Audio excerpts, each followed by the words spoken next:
Hello everyone and welcome back to the channel. Today we're going to be looking at the R600 from ALLPOWERS. So let's open it up and see what we got.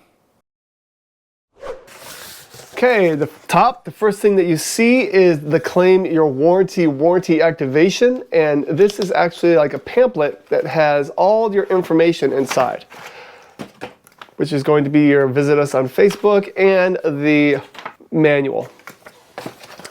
It also comes with this little baggie that's on top. Oh God, I said little, but it's a good size bag actually.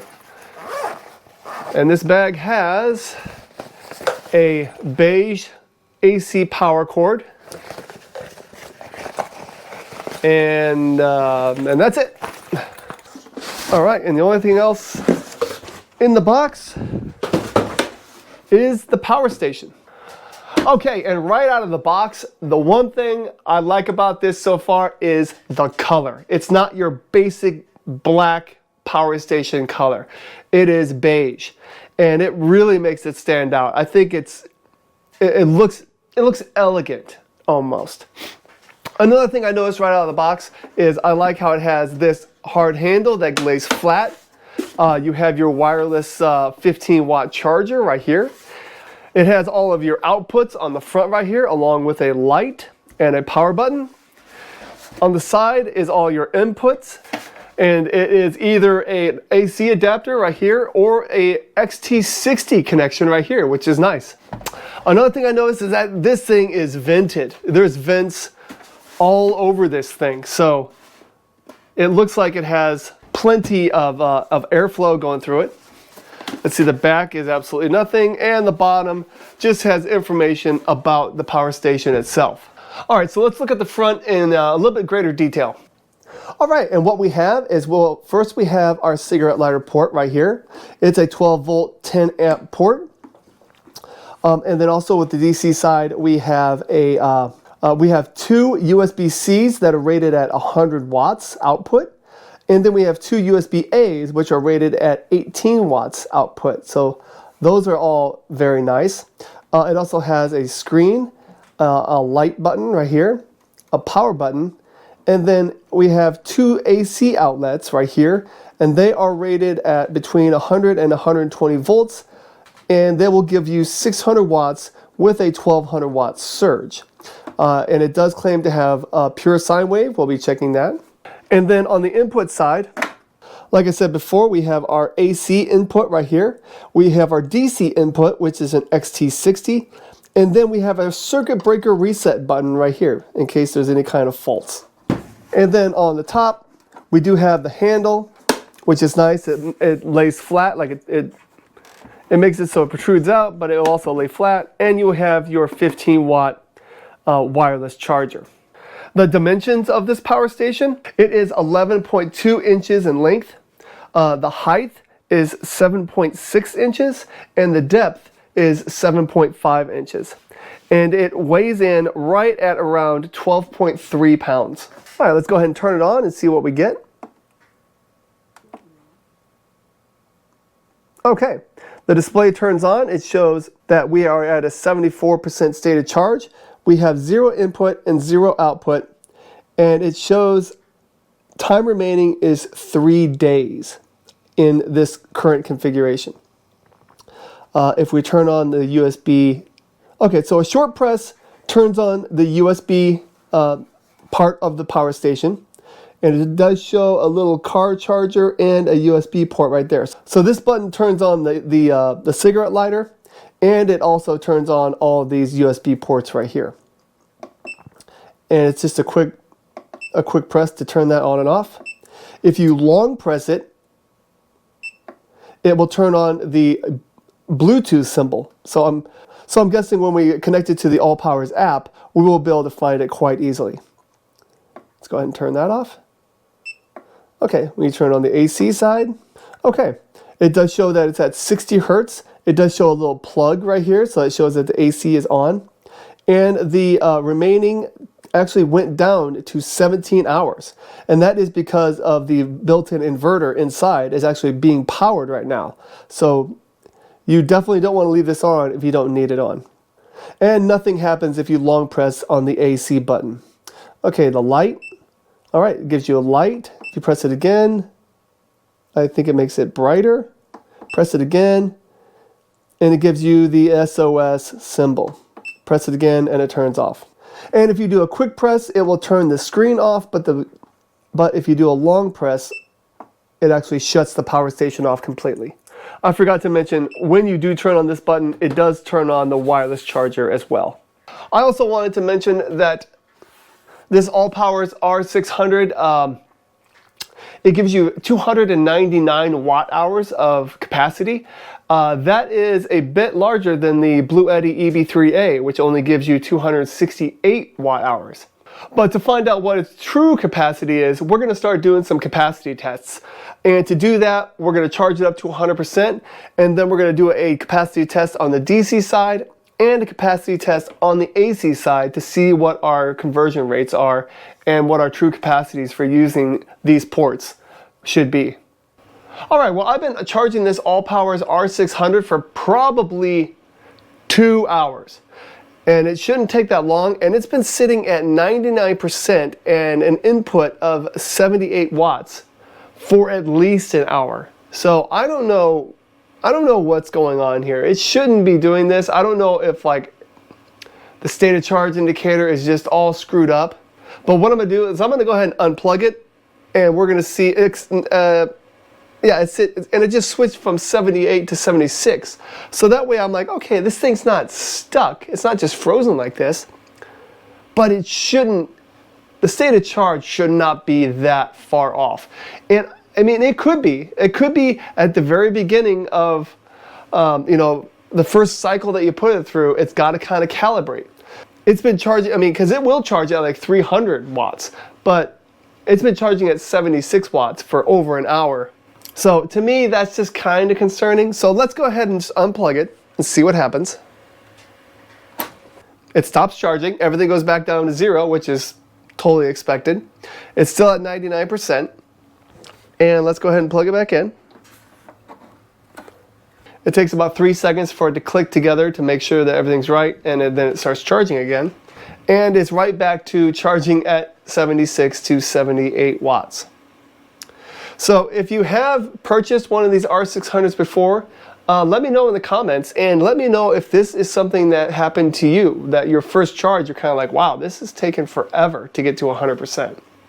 Well, anyway, while this is charging, we're going to go ahead and check out some of these ports to make sure this is pure sine wave, make sure we can get between 90 and 100 watts coming out of these USB-Cs, and see if we can get what we can get out of the USB-As.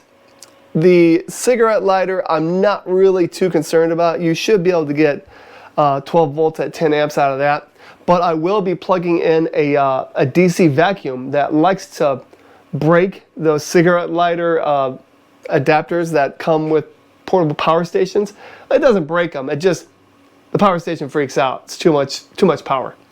So we'll check all that right now.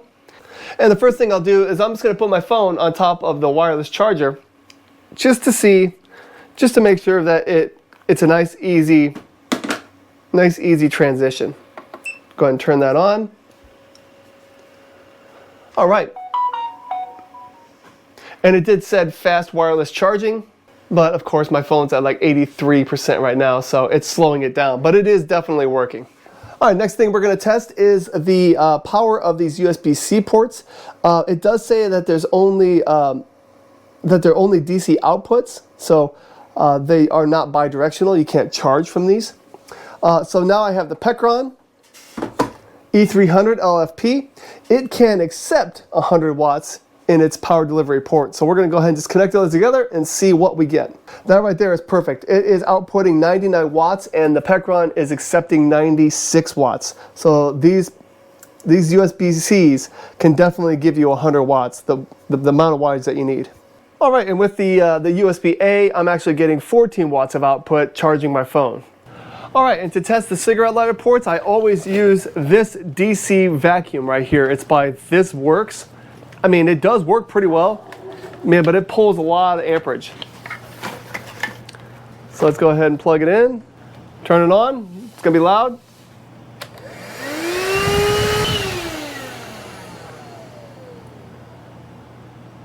All right, and it did pull up to 114 watts. And you know what? Let's just make sure it can do it without the power cord. Let's turn this off. I want to make sure it's not doing like some sort of some pass through, and it's just pulling it straight from AC. So charging is turned off. And again, there's no problem at all powering this DC vacuum. I do notice that the oscilloscope is pure sine wave, but it's a little shaky. So let's go ahead and put like 400 to 500 watts of power going through the AC and see what happens with the oscilloscope.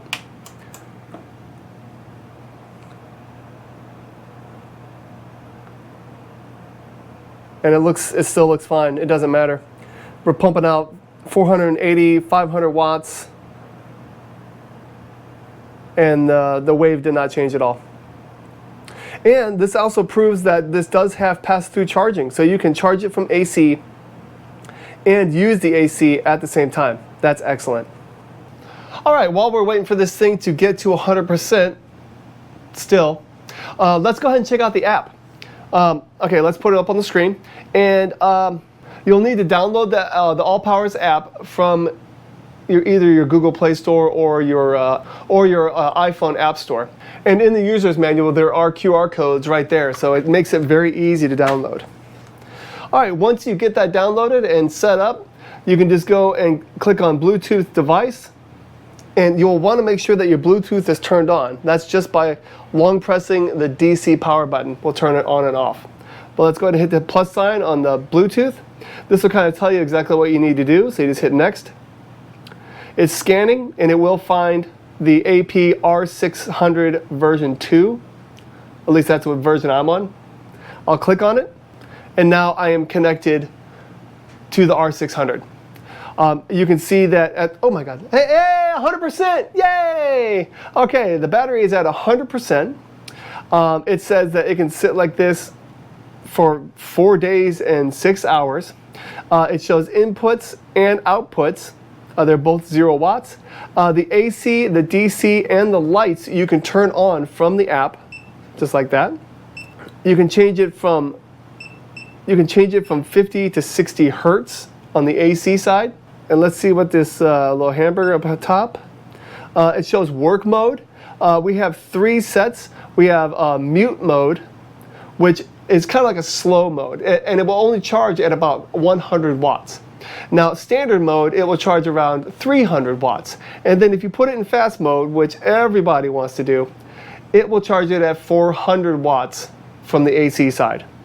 You can turn on and off eco mode right here, and what that does is it will shut down the system after a certain amount of time, selecting it from the shutdown times at the bottom. And then you can delete the device user if that's what you need.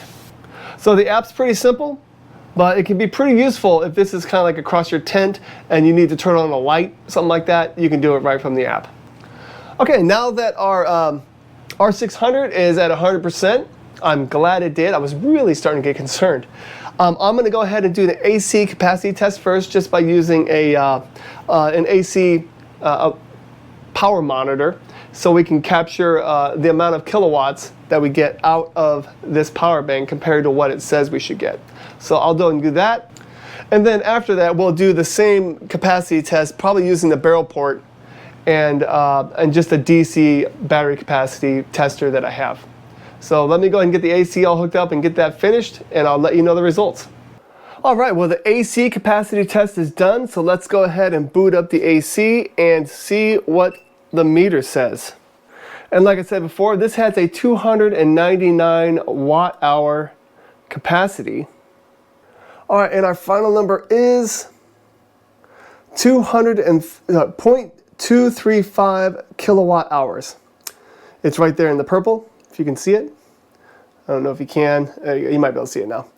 It's an energy 0.2353 kilowatt hours. So that equates to 235 watt hours. So if we divide 235 divided by 299, that gives us an efficiency of 78.59%. So that's pretty standard for an AC side of a power station. It might be a little low, but I'll go with it. It's totally cool. So now I'm going to charge this back up to 100%, and then we will do a DC capacity test. All right, so the DC efficiency test is all complete, and let's see what we got. And we have 284 watt hours, and that is out of 299 watt hours. So if you actually divide 284 by 299, you get 95% efficiency. That is great on the DC side. All right, so I'm going to go ahead and charge this thing back up, and we're going to make sure that the AC side can do 600 watts, and then we will test the UPS function to make sure that it will keep a laptop that basically doesn't have a battery on while I pull the plug from the AC. All right, well, I've got the ALLPOWERS R600 all charged back up. It's like at 97%. And so now we're going to test the AC outputs to make sure that it can consistently run over 500 watts. And then we're going to bump it up a little bit by trying to run my induction cooktop at 600 watts. With this test, I tried it on the BLUETTI EB3A and the Pecron E300 LFP, and neither of those can actually run that induction cooktop at 600 watts for very long. So this will be an interesting test. But first, let's go ahead and plug in this 500 watt heater, turn on the AC. All right, let's turn it on, see what happens. Wattage is shooting up. All right, it stopped right around 450 watts. All right, and since it's only 450 watts, let's go ahead and put another heater on, and this one's a 200 watt heater. So let's just go ahead and plug that in. Okay, it's on. Wattage is now shooting up again. And now we're at 596, 600 watts, 620, 630, 640, 660, 670, 680, Jesus, 700 watts. I'm impressed. This is impressive. This is holding 660 watts. Now the inverter did say it could power 600 watts continuous, and it had a surge of 1200 watts. You know, that is very promising. I'm going to go ahead and turn these off. And let's go ahead and plug in my induction cooktop and see if it can actually power the induction cooktop. All right, got my induction cooktop here. Let's go ahead and plug it in. I'm going to set it for 600 watts. And those other power stations, I could only set it to, I couldn't set it past medium low, which is 175 degrees. So let's go ahead and start with medium low and see what happens. And start. Now it'll jump up pretty high. It'll probably go up to like 6 something. Well, look at that. It's staying steady at 594. And let's see what happens if we go up to medium. This is 275 degrees. And it's still doing it. It's still 595 watts. All right, let's see where this thing will actually shut off. I'm gonna boost the wattage to 900 watts, and this thing should shut off. There we go. Look at that, 780 watts, and it shuts off. E1, I'm sure that means is over amperage protection. That worked out really well. I'm very impressed with that. This is the first power station of this size that could actually run this induction cooktop at a temperature where you could actually cook something. So that's really great. All right, so the final test I have for this R600 by ALLPOWERS is the UPS function. Now, what I understand is UPS stands for uninterrupted power source. So that means that I can use this and I can have my laptop plugged into it, and if the power goes out, this will keep my laptop powered on regardless. It should be able to switch over that quick. So how I have it set up is this power bar is actually plugged into the wall, and the R600 is plugged into this power bar. And now my laptop is plugged into the R600. You can see that it's charging with 159 watts, and it's using 45 watts or 46 watts to power this laptop. And also, when I went ahead and plugged all this in, a little UPS symbol showed up on the display. So that gives me great hope. So let's just go ahead and see what happens if the power turns off. 3, 2, 1, go. Look at that, not even a flicker. That is amazing. Now, people are probably like, oh, well, that's a laptop. Your battery is probably powering it right now. Or it actually gave it a little bit of, you know, jump, whatever. Nope, this laptop is like 15 years old and it is garbage. See, so if I just go ahead and unplug it, laptop turns off immediately. All right, so what do I think of the ALLPOWERS R600 Portable Power Station? You know what, this thing actually went through all the testing I have and it passed everything with flying colors. All of the outputs do exactly what they should. You know, you're getting your 15 watts of wireless, your USB-Cs will give you right next to 100 watts of power. The cigarette lighter port powered exactly what I expected. The AC outlets, they're pure sine wave and they can power over 600 watts. I mean, I had it well over 600 watts, probably 630, 640, and it never shut off. It only shut off when I got it above like 700, 800 watts. That's when it finally shut itself down to protect itself. And it was able to power my induction cooktop at a medium-low setting, actually even a medium setting at 600 watts. You know, the EB3A and the E300, they could not do that. So kudos to this. I love the way that it looks, the white or the beige, I guess you could say. It makes it look really nice. And it has all the vents and everything, so I mean the airflow, it just has plenty of airflow to keep itself cool. And also I forgot to mention, you know, it can charge from AC at 400 watts when you click it on fast mode. But when it comes to solar, you can actually plug in between 12 and 60 volts, and it can handle up to 8.8 amps. So you can plug in a 200 watt solar panel onto this and charge it up from there, because I believe it can handle up to 220 watts of solar. All right, with all that being said, thank you so much for watching this video. If you have any questions about the R600 from ALLPOWERS, please leave them in the comments. I'll have a link to this in my description in case you want to look further into it. Thank you again for watching this video and have a great day. Bye-bye.